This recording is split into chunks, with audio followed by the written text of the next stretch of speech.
Welcome. Feel free to look around.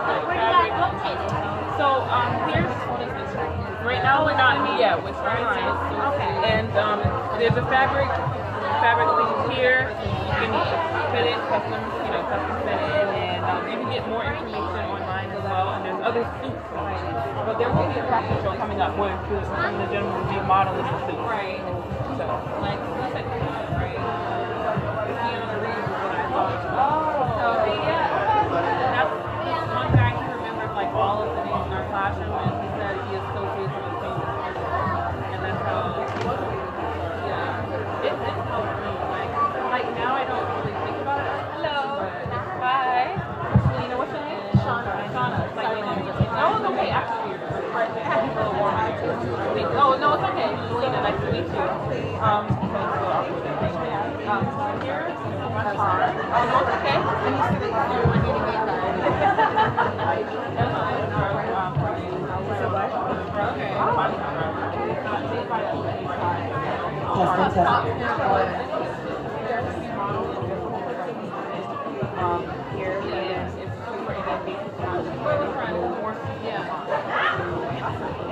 But like,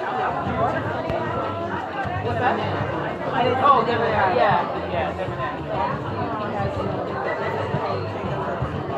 Oh, bye. Is this the only tie that he has like on display? Those two? Yeah, no. And what about like handkerchiefs? No? No, I think it's just about the sports jackets, the suit jackets. Okay. I'll talk to him.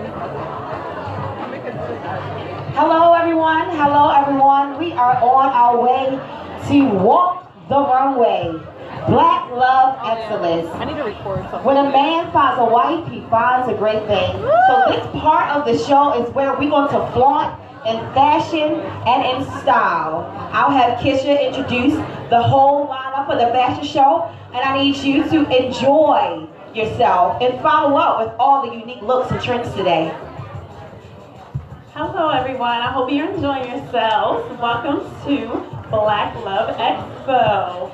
Okay, we're going to be showcasing in a little while. We're also going to be showcasing our styles for menswear by the Debonair Club. Woo! Let's give it up for the Debonair Club. Mr. Waller and the Wedding Dresses by MB Design Gallery. Mr. Edwin and Michelle Blanchard out of Windsor, Maryland. Okay.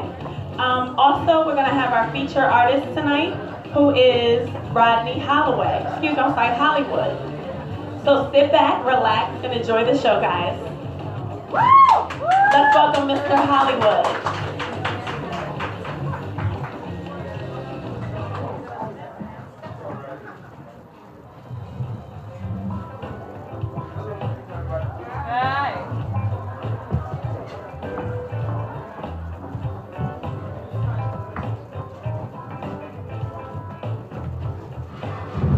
How's everybody doing?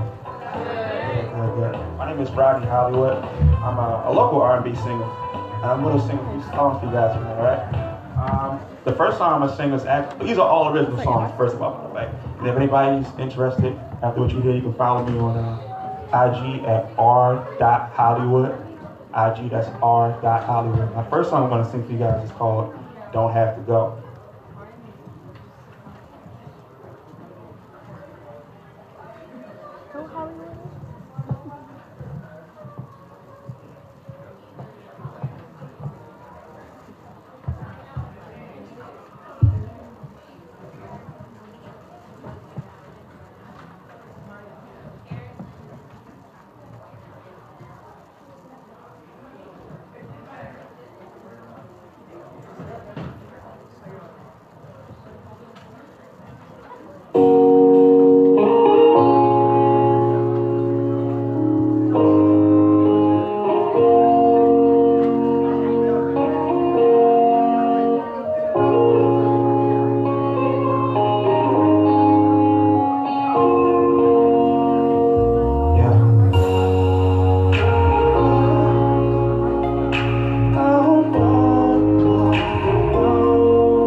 Are these the clothes from John's line? I do what it takes to try and make you mine. Because the way you are is so attractive. If you stay, we both know what's gonna happen. Baby, I'll bring out the wine glasses. You can stay until the storm passes. You don't have to go nowhere, nowhere. Baby, you can stay right here tonight. You don't have to go nowhere, nowhere. Baby, you can stay right here tonight. So baby, tonight. You don't have to go back home tonight.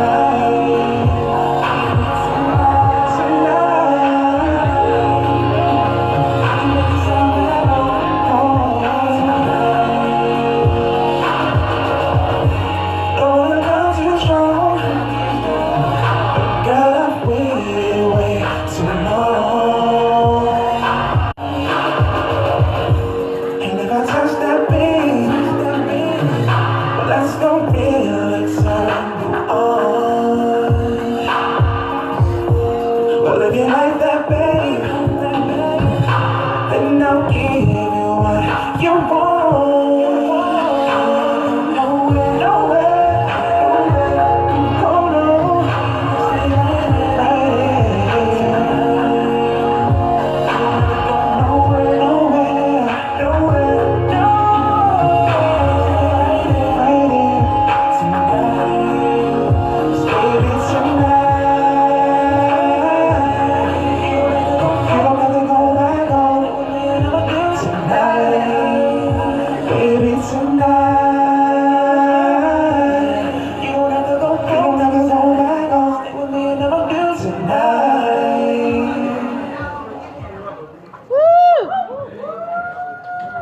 Thank you, thank you.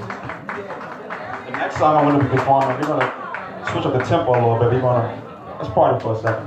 The next song I have is called I Want You, and if anyone is interested in this next song, you can find this next song on all your streaming platforms, iMusic, Spotify, Tidal, all that good stuff.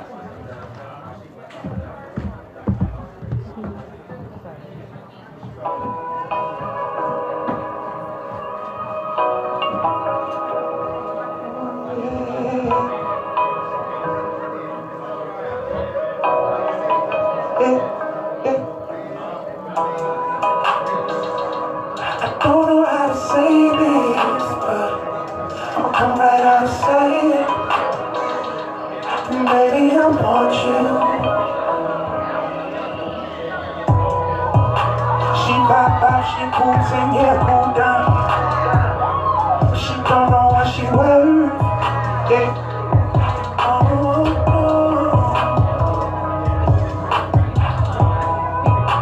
I'm mad strange, he got a name, that's a guy. Wish I done met her first, yeah. Wish I done met her first. Yeah. Baby, call me when you're ready, we can hit the city, spin this fatty. Top down, make a 80 jelly in a Panamera, the 911. We just get into it, let them see us do it, let them hate, gonna let them in me. I know the feelings that you're getting heavy, cause the feelings got them feelings getting heavy. She ain't mine, at least not yet, so I ain't gon' do it. She's me and I'm with her, she's on her. Shawty got me thinking about her whenever she's not around. She's not like any other woman that I found. Oh no, she low-key, and she walks up and she operates just like me. But I can't force it, if it's meant to happen, it's gon' be. And if she ain't perfect, then tell me something I don't see. I don't know how to say this, but I'ma come right out and say it, yeah. Baby, I want you.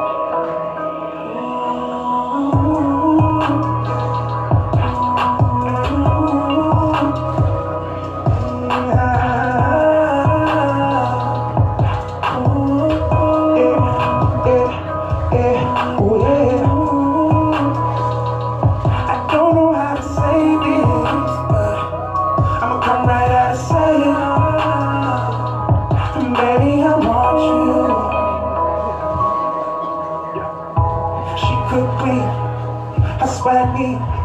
She got something to her personality I've never seen. She got ambition that you wouldn't believe. But her friends making her look weak, she the wrong team. She deserves much better, but she don't know. I see straight through that smile and pain she don't show. Be the friend she needs, that's what I'm here for. If you wanna hurt me, there's no distance I won't go. Oh no, she gon' see it. That she was made for a young just like me. But I can't force it, if it's meant to happen, it's gon' be. And if she ain't perfect, then tell me something I don't see. Hey, hey. I don't know how to say things, I don't know how to say it. I'm right out to say it, I'm right out to say it. Baby, I want you, I want you, I want you. Looking at you, girl, eyes on you, girl.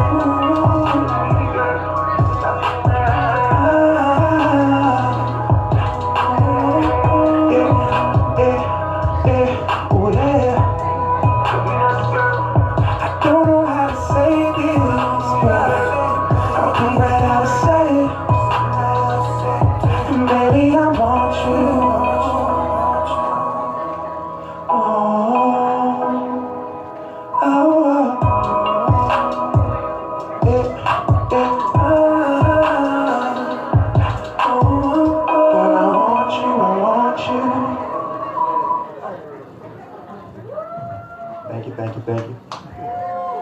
Like I said, that song is called I Want You. It's available everywhere on all the streaming platforms, iTunes, Spotify, Tidal.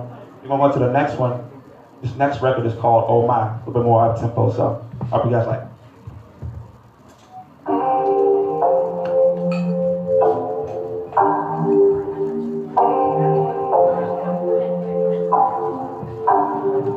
Yeah.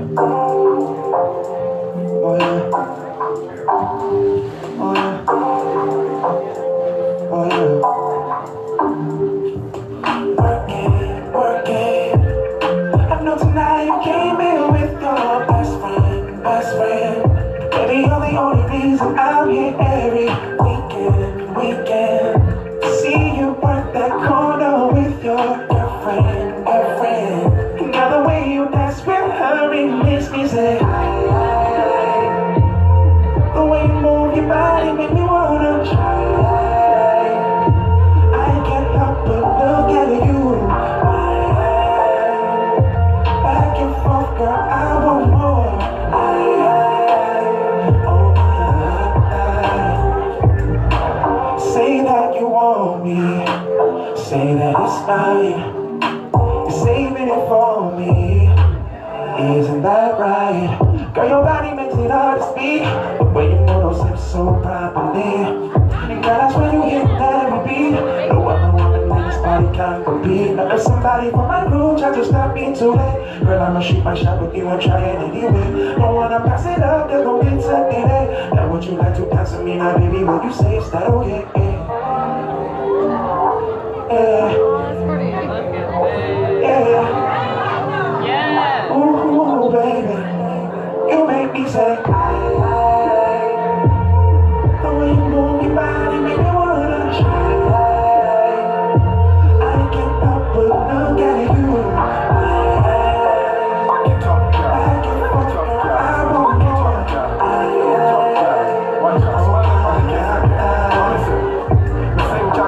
Jockey, fling it up on the side. The way she move, make this girl bonafide. The way the girl want to play, the strings on me out to the lake. She walk by, me said me want more. Then I damn smile, me not lie. She look fly, don't know when me a talk, me not talk shy. Girl I buy them expensive clothes, fit me straight up from she head to she toes. Cause she moving, modeling, stand up, pattern, she not losing. If I bump a girl, nice and round that girl, me want wife that girl, now I like that girl. She looking, modeling, stand up, pattern, she not losing. The way you move your body make me wanna try. I can't help but look at you. Back and forth, girl, I want more. Oh my.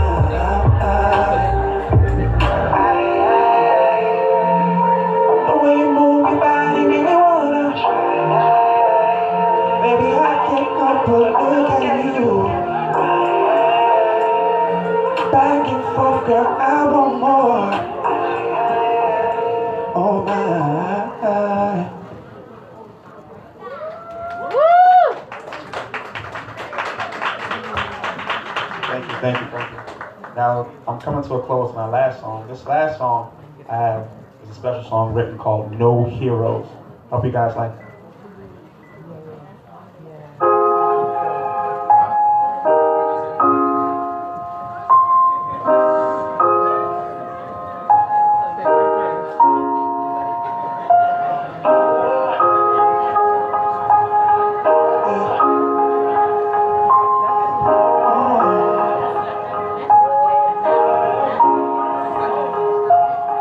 We used to look like that and talk like this. No matter of time we spent was fucked up.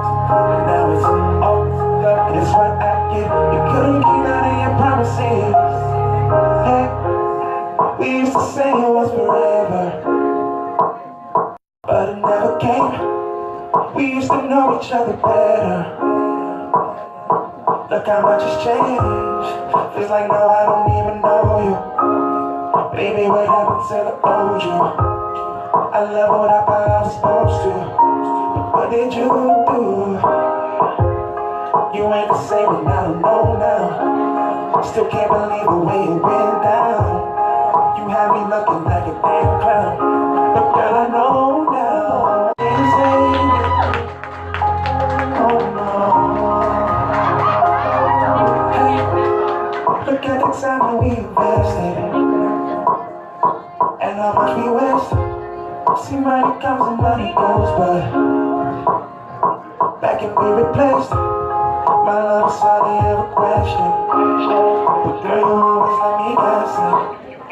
You let me under the impression it would always be me. I was a fool, but it's okay. I guess I had to learn the hard way. Despite what anybody may say, I'm over those days. We used to look like that and talk like this. No matter of time we spent was so comfortable, but now it's all messed up and it's what I did. You couldn't keep none of your promises. Now I can't save you. No. Now I can't save you. Oh no. Yeah. Now I can't save you. Now I can't save you. Oh no.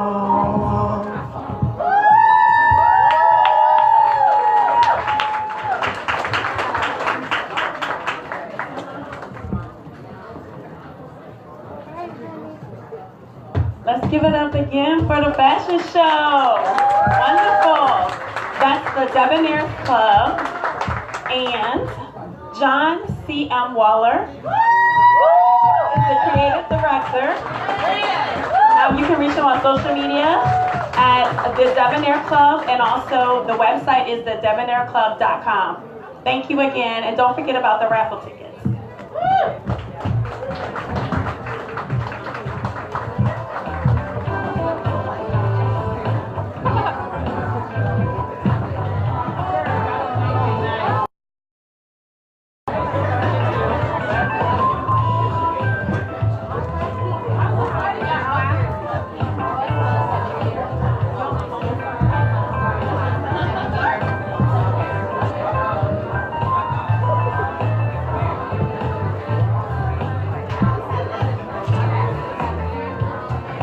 If you are here for the 7-year itch, please report to the stage as we set up the panel of the 7-year itch.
Once again, if you are on the panel of the 7-inch, if you are on the panel of the 7-year itch, please come to the stage as we set up for the panel. We will begin promptly at 3 p.m.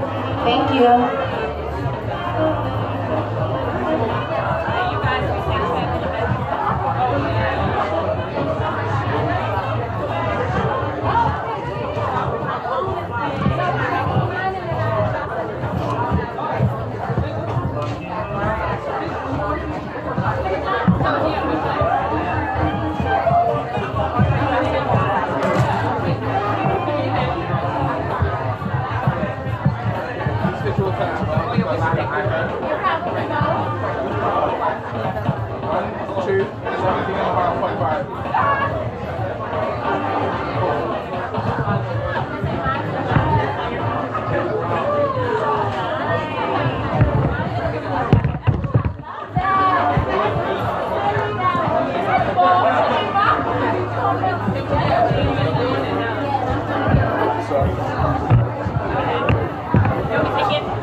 Trying to hit the panel. I'm the one with just ladies.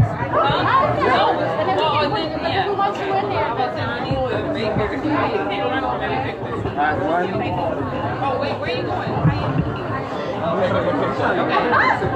One, two, 14. Open your eyes on your eyes. Open your eyes like this.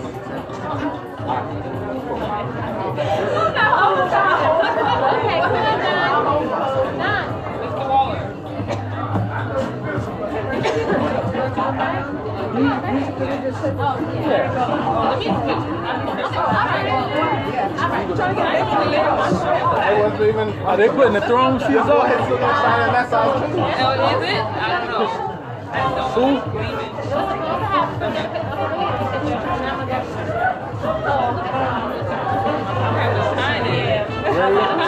Too shiny. Focus on me, Ron. Focus, John. 1, 2, 17. Horses.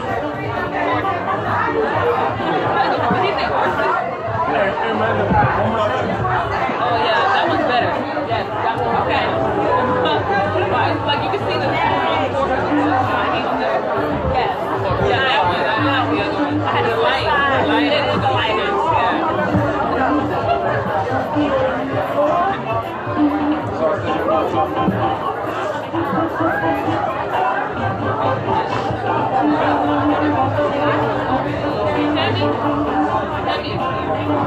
Tammy, I'm just gonna move it over here, okay? Oh, okay.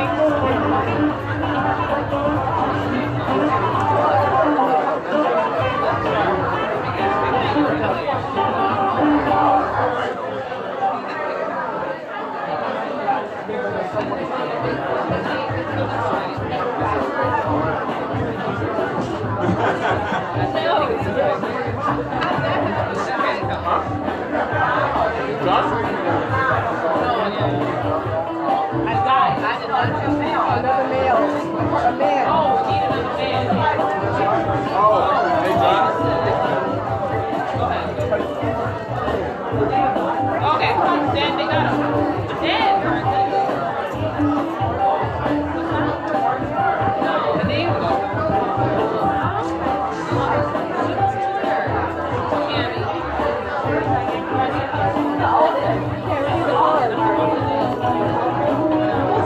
Like 4 hours away.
please stop at the vendors and ask them if they have a raffle going on. There's a lot of phenomenal raffles going on here today.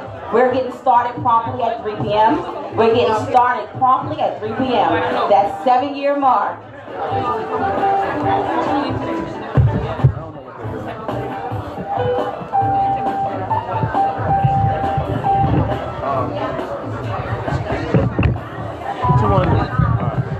I'm Calvin, everybody. Calvin's the son. Son, tell us where we are today. Tell us what's going on. This is, take your time. Let's try it again. This is Black Love, Black Professional Men, Black Love Wedding Expo.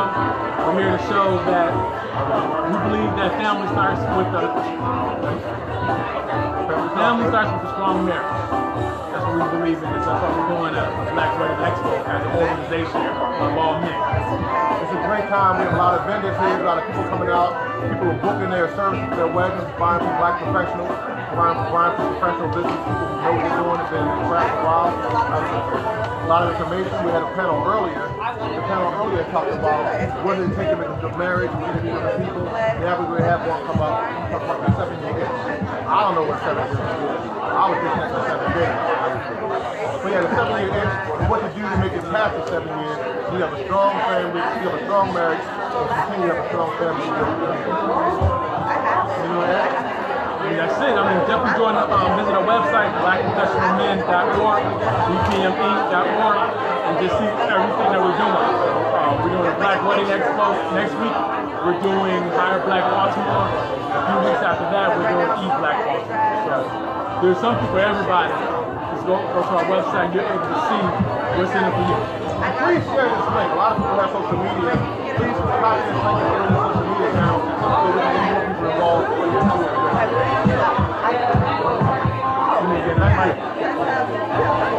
Yeah. Okay, who y'all? I'm sorry, you all? Hi, I'm Mahogany Brown. This is Mahogany Brown. She's your host. So tell us, Mahogany, what are you doing here? This is your host. I'm also from so my motto is each of us need all of us. So I try to connect any individual that want to apply to the community or the community. So fantastic. So you help bring more people to the community. You help build it. Yeah. Tell us what's your role here today. Well, I'm the host and facilitator to ensure that everything is run as efficiently and as effectively as possible. Okay. So how's it going so far? It's going well. I'm very surprised by our first outcome. Yeah. It's amazing outcome, amazing turnout. We can only get bigger and better. What do you think about the panel so far? The panel is very it's very informative. It's very good to have people as yourself that connect with you and obtain information.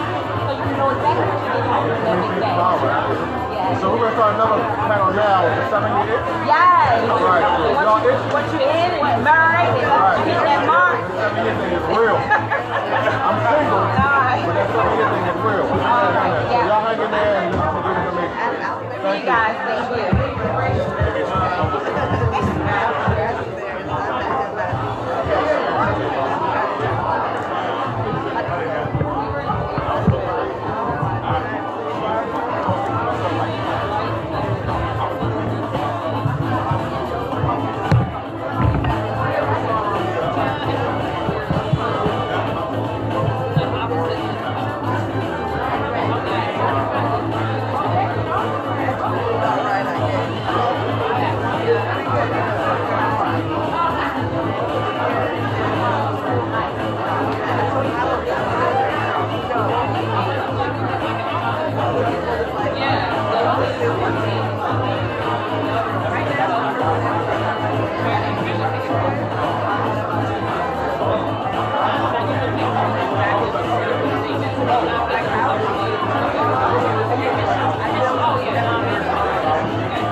I've never had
a great time at the Black Love Expo. Give yourself a round of applause.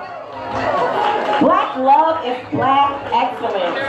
So as you know, when in love, you get to trying times. Things isn't always going to be perfect. So we have phenomenal couples here that's going to tell you about the ins and outs, the ups and downs, the byways and the highways of this thing called black love. I'm going to hand it off to them. Thank you. Good afternoon. Good afternoon. How's everyone doing? Wow. Absolutely. Well, I'm Reginald Gant. This is my beautiful wife, Kenneth Gant, and we are about to facilitate a panel that's entitled Getting Over the 7-Year Itch. So for anybody that's been married for an extended period of time, we understand that there's something that happens around that year 7 mark. So we have some of the most amazing couples that we can find in the state of Maryland today that have not only met but exceeded the 7-year mark. So without any further ado, please just introduce yourself, Mr. and Mrs. And pass the mic down till we get down to the end. Just a quick introduction of who you are and how long you've been married. I'm Mr. Raymond Jackson, and this is my wife, Tanya Jackson, and we've been married going on 22 years. Hello, I'm Yvonne J. Green, and this is my husband, Gary M. Green, and we have been married. We're now going into our 41st year of marriage. 41 years. Good afternoon. My name is LaFawn Porter, and this is my wonderful wife, Gersha Porter. We've been married for 27 and a half years, and we met on a blind date. 27.5 on a blind date. Blind date's work, y'all. Blind date's work. So I'm going to pass the microphone to my wife. She'll tee up the first. So it is really exciting for us because we've only been married 4 years and we get to kind of glean from this experience. So combined, we have, oh my gosh, what's the combined, you're the math guy, what's the combined years of experience? Over 100 years of experience. So for those of you in the room, it's time to take some notes, all right? Take out your phones and take some notes. So with this particular panel, we're talking about the 7-year itch, and we've heard time and time again that there's something that happens at that 7th year. We don't know what it is, but could you all tell us what is that, and is that true or is it a myth? Tell us what your thoughts are about that 7-year itch. Well, my opinion, I believe that it's real. I think that 7 year, I always call it, you know, if you make it 7 years, it's the trial and error stage. You know, you can make all your mistakes and learn from those mistakes just to get past that. That's just my opinion of it. I think it's real. Yeah, it's the trial and error stage. 7 years. That was so long ago. Only thing I can really remember during that period, we were children at that time, so whatever was supposed to happen didn't happen because we were too busy into the children. Let's see, 7-year itch. There's a cure that's called calamine lotion. So my thing is by us being in Christ and following the Word, you know, even though I might, you know, like felt like I might get angry or something, want to go there and do something, but the Holy Spirit said, no, that's wrong. So just being obedient to the Word of God, putting God first in your life, it will give you encouragement to do the right thing. Amen. I'm going to agree with my panelists here. I don't believe in the 7-year itch, and I was similarly, for our first 7 years, it was having a child and losing one, raising 2 other children, losing a parent. You are just living life, and so there was nothing that would break us apart after 7 years. Wow. As Gersha said, we were in battle. So when you have crisis, you tend to get closer. So and my philosophy was, you know, we treated every year like a 7-year, meaning that we made sure that did not sneak into our relationship. So we focused 1 and 2 years to say how things going. You know, we wanted to, and she'll tell you that I had a discussion with, not a discussion, a conversation, said, hey, this is an incredible ride we're on after 2 or 3 years. I don't want this to change. So she felt the same way, and we we took that to heart and we committed to never having to go through that 7 years. Wow. We didn't have an incredible ride for 7 years. So I was ready to walk away. But the thing of it is, in a marriage is, in order to make it 22 years, I met my husband when I was 16 years old. So we're predominantly still young. And the thing about it is, it's creating a friendship above all things. Because as all the panelists say, when you're raising kids, you're really focused on your marriage too much. You're mainly focused on raising the kids. So after the kids are gone, if you haven't developed a friendship, you won't have a marriage.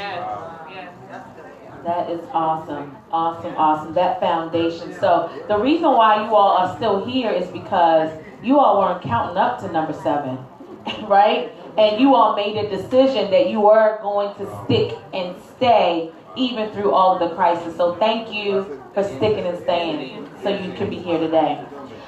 In that same light, we're going to ask you this next question, and by all means, feel free to share. One of the things that my husband and I always like to say is that there's freedom in transparency, meaning that there's somebody that can get free because you are transparent. So what things made you want to quit?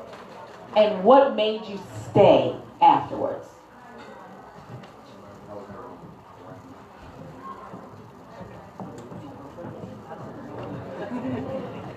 First, I never really wanted to quit. I was always going forward because, like, we got married at 19 years old. You know, people said it wouldn't last and all this and that, and they wanted to abort my first child. But we stuck in there, you know. So we were in it to win it. Period. We were married at 25 and 26. And I met LaFawn on a blind date, and 3 months later, I was ready to get married. And folks thought, wow, that's kind of odd. Well, I had boyfriends in high school. I had dated. I knew when it was love, and I knew when it was the one. So there really wasn't an opportunity to say we want to get out of it, or I wanted to get out of this, because I was the first one who wanted to get into it. Yeah, she actually told me that she was ready to get married. I asked her if she was crazy. No, but seriously, we were blessed also with incredible mentors. My parents were married for over 40 years. Gersh's parents were married probably close to 50 years. So, and even with our children, we use the same model. We try to be around people we want to be like. So even today, you know, you want to be around couples, but you want to be around happy couples. Right. You don't want to be around folks that's having a whole lot of problems and you having problems. You want folks that can raise you up. Not that you can't raise somebody else up, but that shouldn't be your entire circle. So we were blessed to see incredible role models, and then our circle, our village, was filled with folks that wanted to be like us, and we wanted to be like them. And we just kept it moving. So that's our story.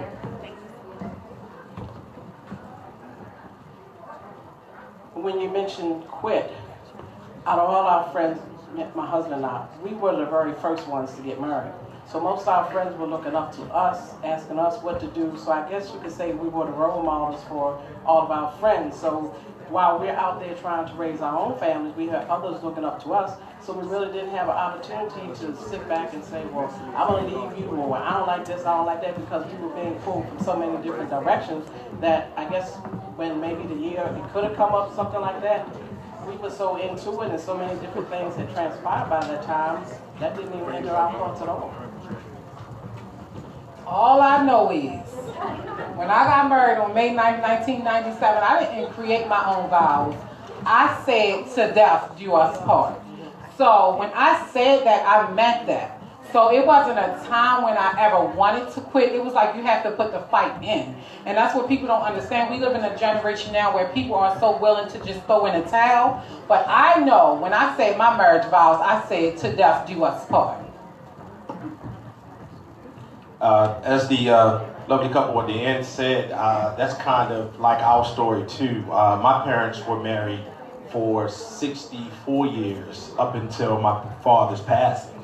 And Tony's parents been married close to 40 years as well. So when I say that at the age of, I only did what I saw.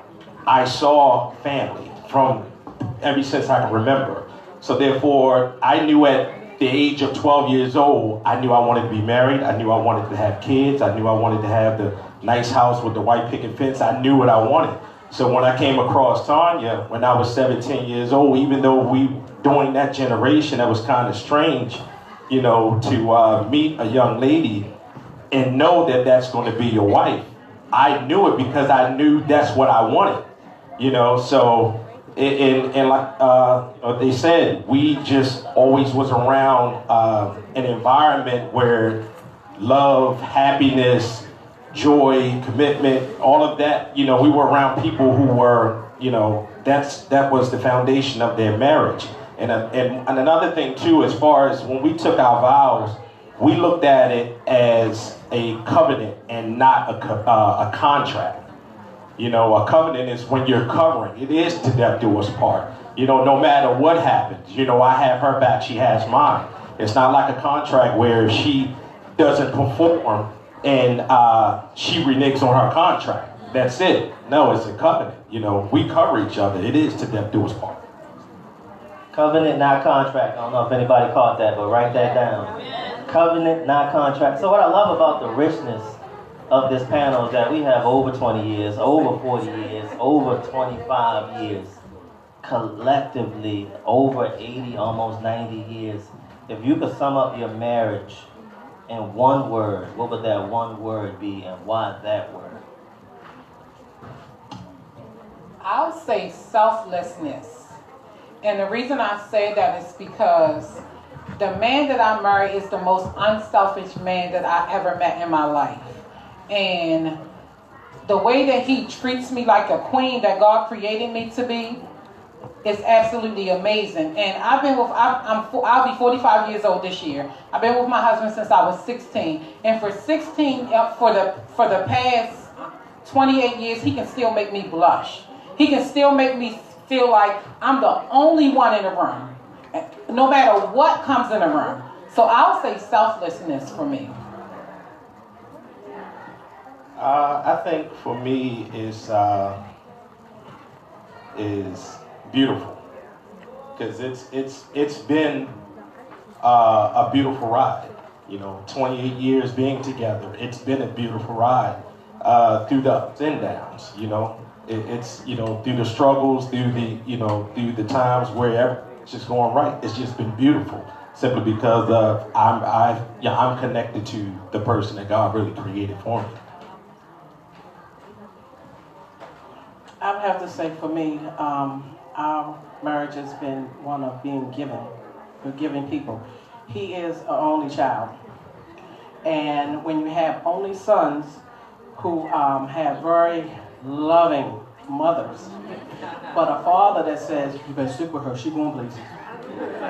Sometimes the ride was kind of rocky, but I understood early on his position with his family. And even though that's a tight position for some women to be in, he never once, you know, wavered in, this is my wife, this is my mother and father. You know, he was always there for me, for our children, and for my family also. So, you know, being with him, we've just been giving back and forth, back and forth, back and forth. Because sometimes there have been seasons where I felt so bad that he didn't have anybody to lean on. You know, his father passed 4 years ago, so now we just have his mother. And, you know, sometimes he'll say, oh, I wish I had a brother or sister. And at this point, it was nothing I could do but just be there for him, to listen, to do everything I can to help him and his mother, because it is a tough position to be in when you're dealing with an only son. Amen. Thank you, honey. I appreciate that. My word would be love. Love, because the Bible said, but love your wife as Christ loved the church. And if you love your wife, you'll be there for her all the time and in her needs. And when she wants to talk and vent, you'll be there for, even if you don't want to listen to it. Act like you're listening, okay? You just say, yes, dear, and you'll get peace at night when you go to bed. I'm going to cheat and use two words. One is communication and the other is respect. And to be completely transparent, in the beginning of our relationship, we were good friends and we continue to be really great friends. But sometimes it's hard to talk to your friend, and this was before text messages. So I used to write letters about how I was feeling, and I kept journals, and I would share that with LaFawn. So we had, you know, career hiccups, family hiccups, all those kinds of things, and I'm pretty sure he still has some of them, so that it's not always easy to talk directly to your spouse. And now today you guys have text messages, and we do that sometimes too. I'll text back and say, I can't believe you said that, because it's a little easier to write it than to say it. So communication has been, I think, one of the tenets of our relationship, is that we have no problem letting each other know the good, the indifferent, and the bad. And the piece about respect, and I'll, another complete transparent piece. We did meet on a blind date, and years ago, we all had our own friends. So we now have a lot of mutual friends. And so sometimes you behave one way with your friends than you do with your partner. And early on, I'll never forget, I was at a friend's house, and he said, oh, you smoke? Cigarette. And he had never seen me smoke a cigarette before. And I said, yeah. That was the last time I smoked a cigarette, because I respected him. We weren't even married. I clearly knew he was not interested in a cigarette smoker. I was a social smoker. And I stopped right away, because that was the one I was going to marry, and if that was a problem, I wanted to make sure it wasn't going to be a problem in our relationship. I remember that day. Well, I wasn't being arrogant. I was looking for a wife. And I was looking for a mother for my children. And I didn't want my children's mother to be a smoker. And so we were being transparent from the very beginning. I guess the word I would use, and I almost hate to use it because it sounds too good, it would be dream. Our relationship is built on a recipe. I mean, I feel I have a woman that respects me. She supports me. She always has my back. You know, and again, it's not perfect, but you know, and when we have an issue, the communications is serious, straight talk. But it's, in my opinion, a dream relationship where you have a black woman that will always be there. When I was embarrassed or scared to admit when I fell down, once I share whatever it was, she's not focused on the error, she's focused on building me up. You know, I hate telling, you know, I don't want to tell Gersha my dream, because if I do, she's going to make it reality. I'm like, oh Lord, I got to follow through with this now. You know, I went to law school at a late age, and where we had a 1 or 2 year old, and if it was up to me, I would have quit after seeing my daughter cry when I go to school and not being able to go to Halloween trick or treating. But there's no quitting when you got a partner that's just got your back. So it's been a dream in terms of the recipe for success. And I feel that, you know, I've just been blessed and fortunate to have a partner like I do. Black love is black excellence. Can we give them a round of applause? We're not over, by the way. I just feel like we need to give them some love, right? Thank you, Black love. Tell us about an experience that normally would have taken someone else out, but you all stuck in there. It got you all closer.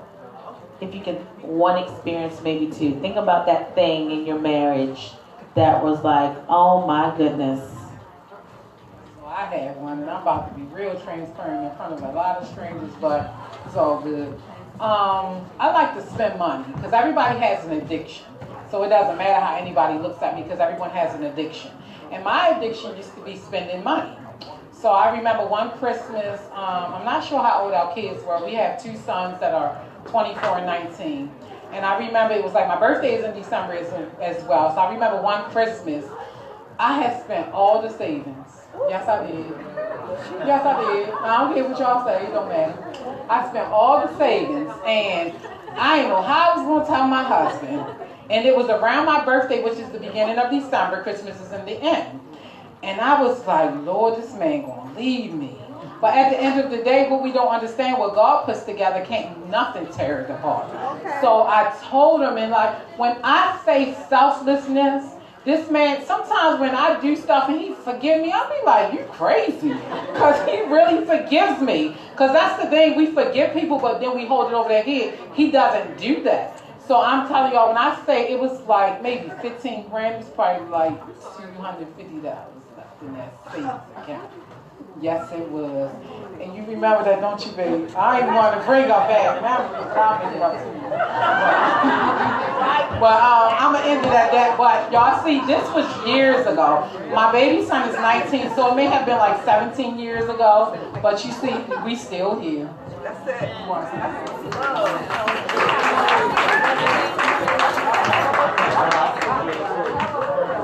I definitely remember that day, and it's funny because I remember when I found out I was actually about to go and buy a new car, and then that's when I found out, and you know, it goes back to what I said as far as, you know, marriage is a covenant and not a contract. I don't look for the same energy that I put in to get back.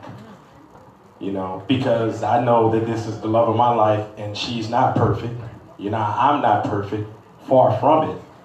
But I know that we belong together, so therefore you kind of overlook, you know, certain things. And the thing is, with this situation like that one, you know, money, you lose it and you get it right back. You can get it back. You work hard, and the thing is, that's what happened. But it wasn't.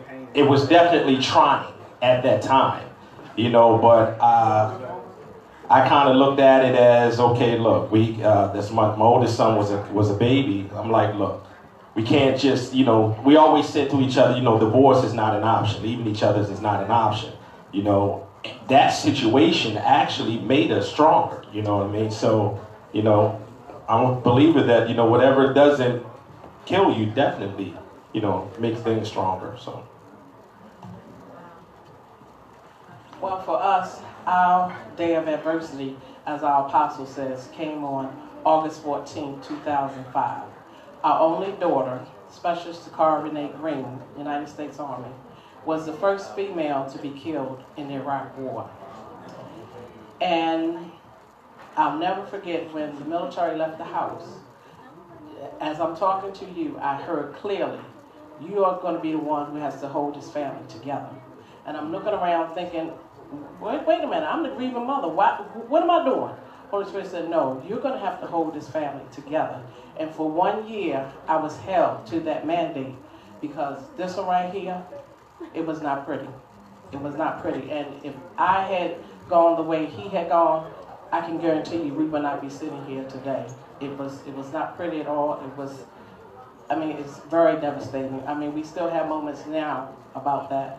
You know, certain holidays come up, Memorial Day, Veterans Day, her birthday, which would have been this month. She would have been 37 this year.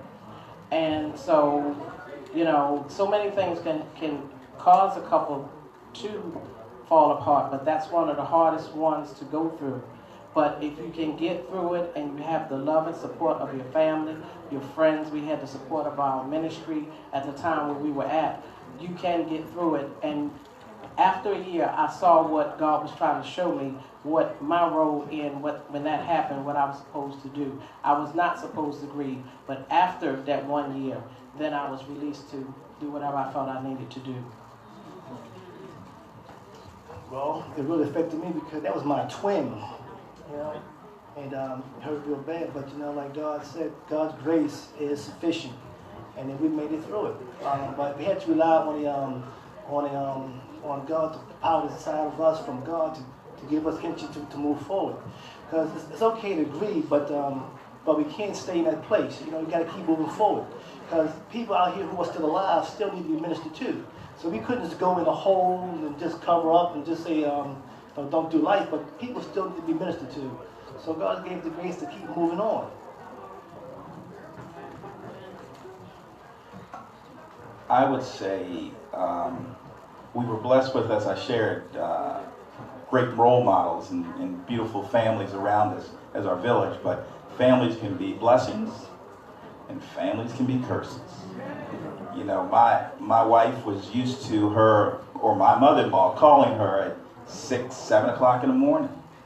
And then we got married.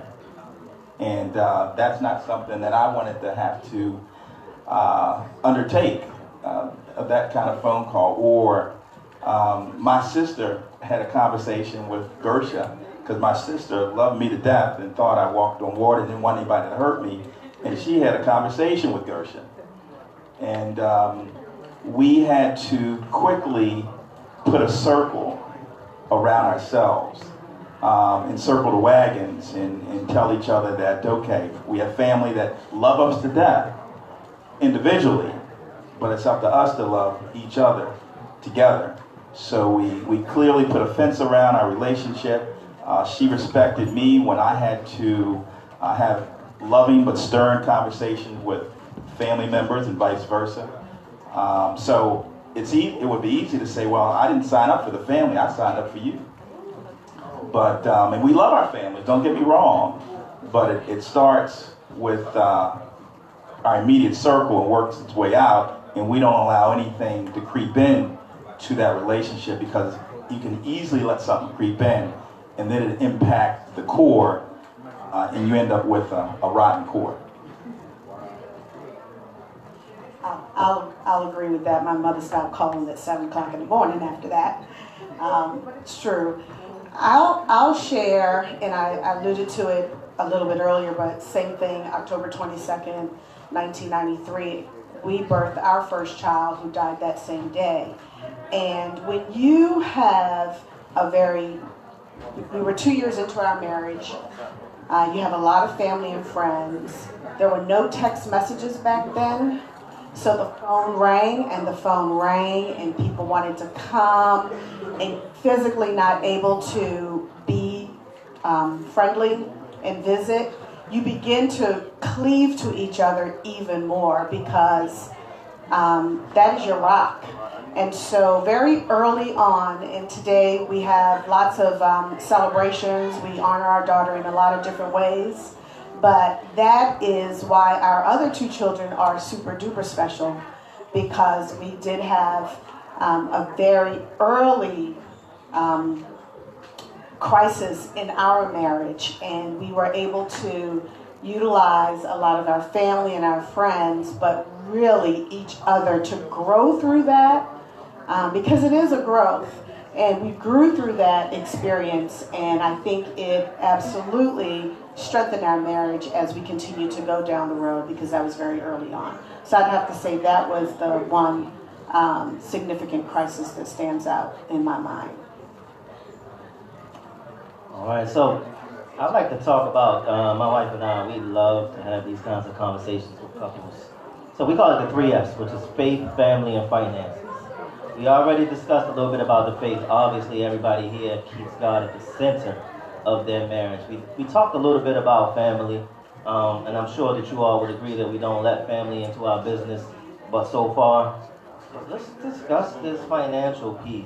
I mean, to hit 20 and 40 years, we know that finances are one of the biggest things that knock people into the divorce column. So do you have any advice for somebody out there who's single, who's dating, who's aspiring, or even somebody who's newlywed in regards to finances and advice on how to overcome those hurdles? My advice to you would be to, because those times are going to come, for sure. You know, I don't think I've ever met a couple that hasn't faced some type of financial burden at one point or another. My advice to you is to just make sure your love is strong enough to get you through those times. You know, like I said, that's when, like my wife said, we were friends before we became, you know, husband and wife. We were together for 6 years. So that, you know, it was that love, that foundation was already set concrete, so nothing could ever, you know, damage that. So, you know, when those times come, we just worked as a team to get over it. And that's the key word, I guess, that I'm looking for. Is just, you know, it's a team effort. You know, when those times come, you know, just lace your bootstraps up, hold hands, and go through that journey together and get over that hump. I'm going to talk about the independent female, because I have a lot of friends who are independent, and a lot of them are single. So what I often say to them is, at the end of the day, you still need a man. They're so independent that they feel as though they don't need a man. So, and when I say independent, I'm talking about they're financially taking care of themselves. We have a lot of women out here that are like that today. And at the end of the day, no matter what, when you get a man, you have to make sure you make him feel like a man. So don't let the fact that you're so independent, you're so financially stable, that you feel as though you don't need a man. I'm going to say what couples should do, especially in this era that we're in now in 2019. You're going to need to save and sow.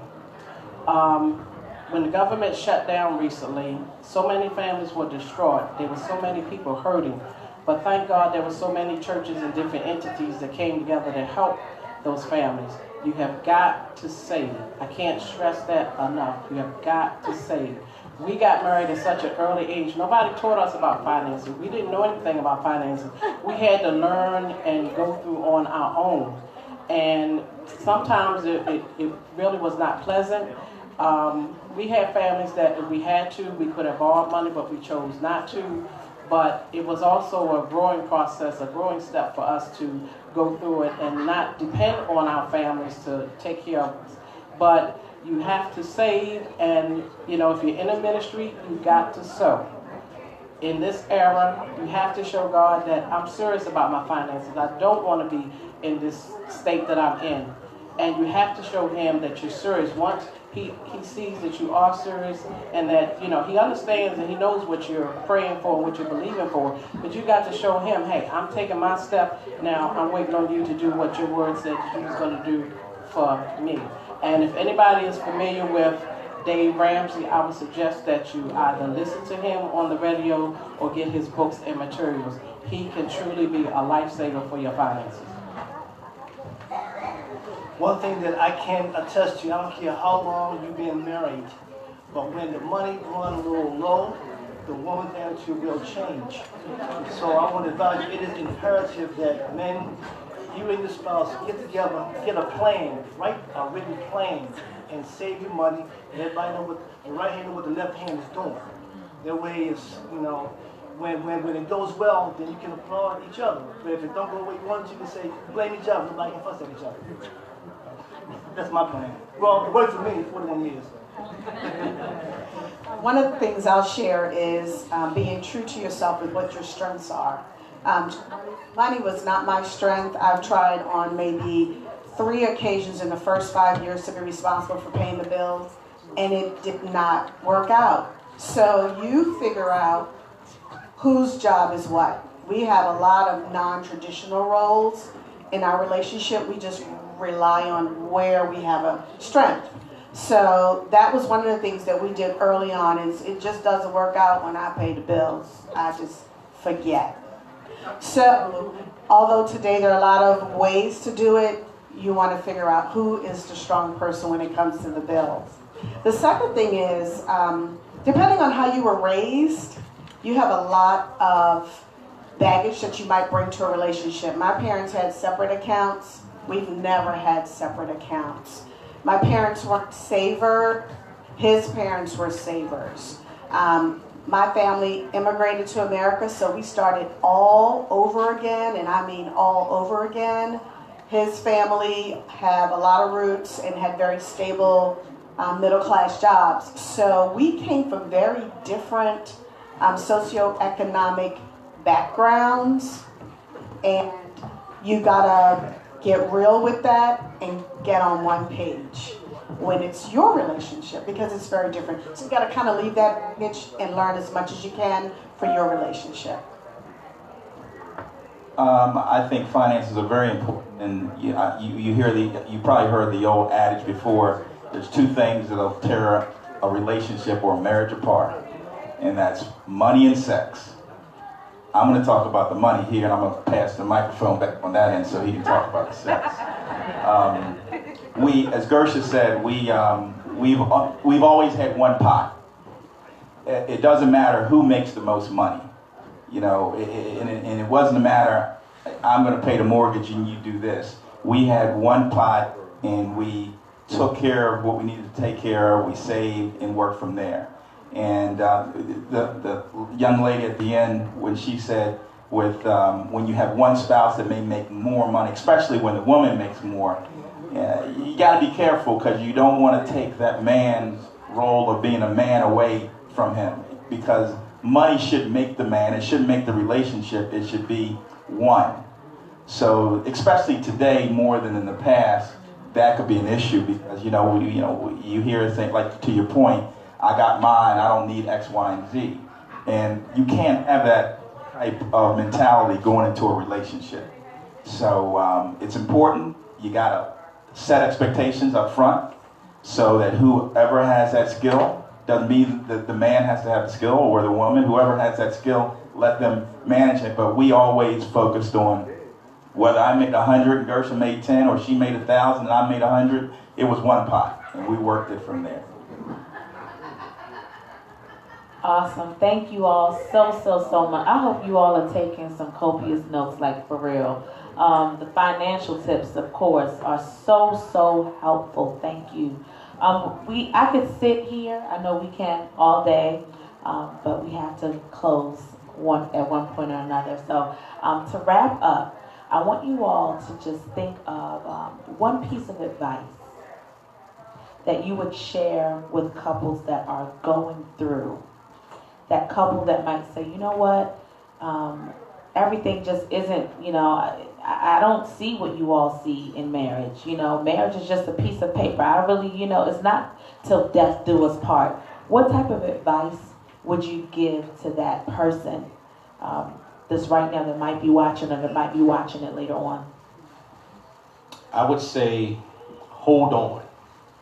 Hold on to that love that you have. Try to, when you're going through, or if you're at that moment, or that particular time, try to go back to what made you fall in love again and redo it. My wife and I, we go every Friday, no matter what's going on. That's date night. We do things that we used to do when we were 17, 18 years old. We might go to movies, might go to the dinner, we might just go downtown, Fells Point, and walk around with ice cream cone, and just talk, Try to go back and find that time frame or that place where you fell in love and do it all over again. It's possible. So my advice would be to hold on and just work, put the work in. I often tell a lot of people when you're going through, because at the end of the day, I've always loved my husband. I haven't always liked him, but I've always loved him. And I always tell people, remember the reason you said I do. Because we pay so much for these weddings, we pay so much for this one day. And then we'll be a year in, we'll be 2 years in, and we done forgot the reason we said I do. But what we must all focus on is not the marriage, but we must focus on God.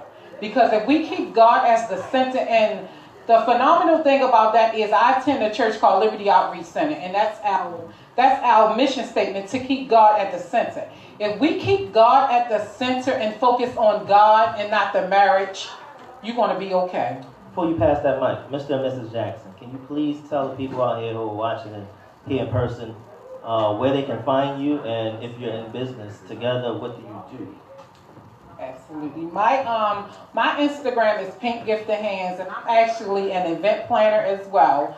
I've been doing weddings for 20 years. I do parties. I create everything. I've created all the jewelry on my arm. I am always over accessorized. That's just who I am. I make no apologies. My husband absolutely compliments me. Absolutely. And as my wife said, that's where you can find us. I'm kind of just the brains behind the whole business as far as the paperwork and handling the finances. My advice would be, what you put in is what you get out. What I will also, and what I have advised couples to do as our apostle advises, stay away from those who have your problem.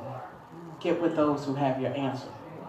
What you don't want to be around, say you have 3 or 4 good girlfriends, and 2 out of the 4 of you are going through something, but you're not. You're sitting up there listening to them week in, week out, fussing, cussing, complaining. Eventually, it's going to hit you. I can recall a time, the church we were in, we headed up the couples ministry. And I can recall a couple coming to us, and every week it was something going on.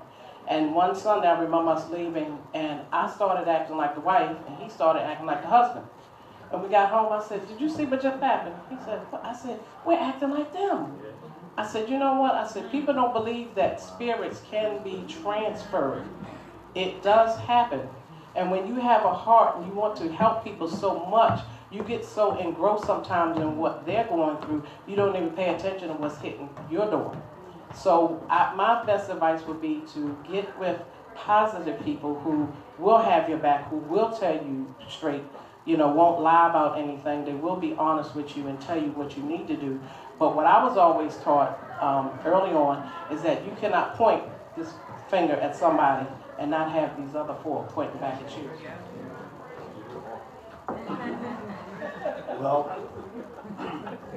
Well, my advice would be to, after the honeymoon is over, you've been married for a year or 2, whatever, pick your battles when you want to argue. Pick your battles. I mean, your wife come home, she put gas in the car, she's tired.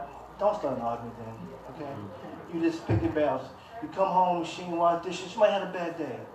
So pick your battles, argue, because you don't know what she went through that day, and also you don't know what your men went through. When the men come home from work, please give them at least a 15 or half an hour grace period to come in and sit down before you let out what happened to you in your life. Okay, that's it. I agree. What I'd like to share is that I think it's really important that we put as much time and energy into our marriages as we do to our workouts, as we do to our girlfriend trips, as we do to any social organization we're a part of. All of that. Our jobs, I mean, the amount of energy that we put into whatever we do for work. We need to sit back and think, I've put 1 hour into my marriage this week. So whether it's a date night, a date every other night, I used to say, we keep going out, we spending all this money, but guess what? We spend money on other stuff. You might as well spend money on your relationship.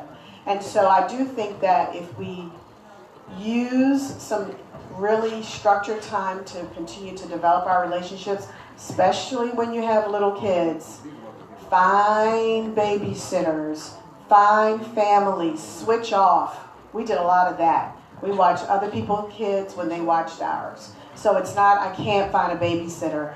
Be creative, because it really is important to spend time with your husband or your wife. It really is. What the couple said at the other end, mentoring relationships are important. No matter what you're in, whether it's your career, whether BPM, they do a lot of mentoring with young boys. You as a young couple, as a new in marriage, need to have a saved marriage couple that are your mentors, that you trust, that are confidential. You can't tell everybody your stuff, but sometimes you need to tell some folks, and you understand that you're not the only ones that's gone through what you're going through. So I think that if you're at that point and you're about to throw in the towel, make sure you're surrounding yourself with folks that have experience.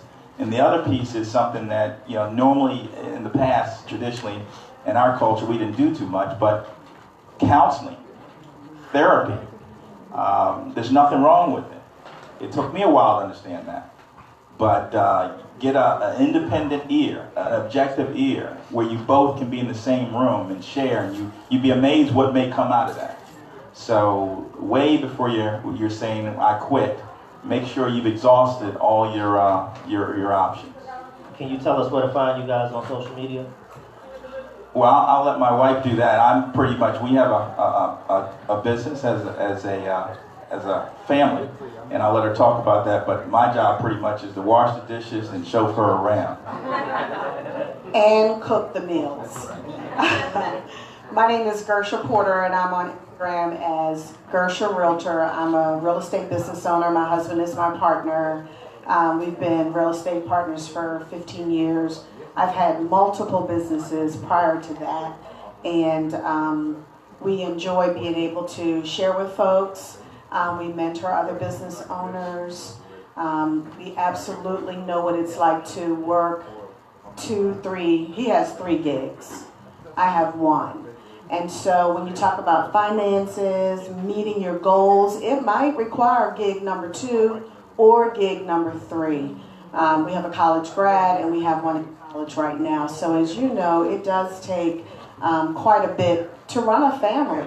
And so as you enter into your new relationships and you're about to get married, that is some of the things you want to talk about is how will you do you? Because that's how we do us. So I want to do 2 things and we're going to close. Mr. Porter has written a book and he wants to gift this. So can one person tell us the amount of years that each couple has been married? And you will win that book. Does anybody remember? Can anybody be close? Or just one? Just one. Go ahead, since you volunteered first. Yes. 41 years for who? Is that right? All right. It's your book. All right. So I want to do a call to action. So again, my name is Reginald Gant. This is my wife, Kenneth Gant. And this expo is just the beginning of what Black Professional Men is beginning to host over the next couple of months. Next up, we have what we call Power Couple Series. So I'm going to do a call to action. If there are any couples in the room and you feel like you're a power couple, which means that you and your significant other are both relevant and doing things collectively together, we want to call you out to the table at the front door to sign up, because there are going to be a series of events coming up specifically geared towards power couples. So with that, I would like to thank you, and I will pass the mic back. Thank you so much. Give everyone a round of applause for the knowledge and information that we had here today. I just want to share 1 Corinthians 13:4-8 with everyone in here. Love is patient. Love is kind. It is not boastful. It is not proud. It does not dishonor others. It is not self-seeking. It is not easily angered. It keeps no record of wrong. Love does not dwell in evil, but rejoices with the truth. It always protects. It always trusts. It always hopes. Love never fails. Thank you.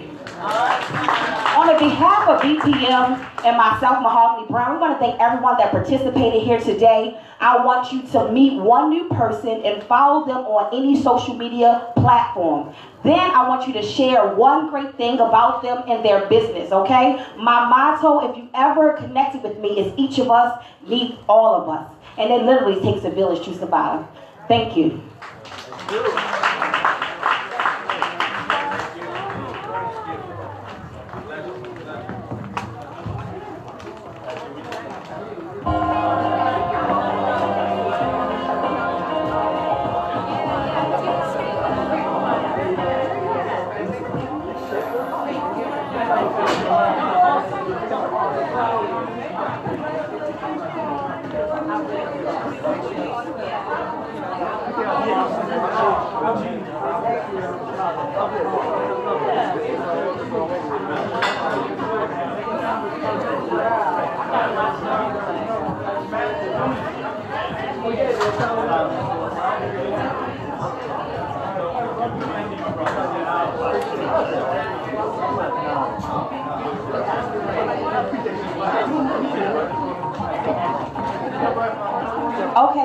Okay, everyone stop what you're doing. We have another great giveaway.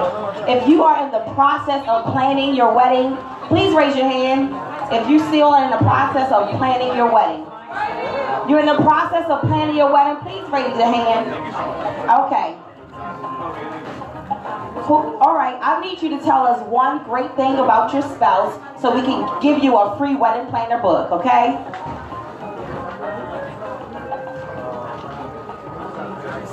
One thing about my spouse, his name is Michael. We've been together since my oldest son was 6.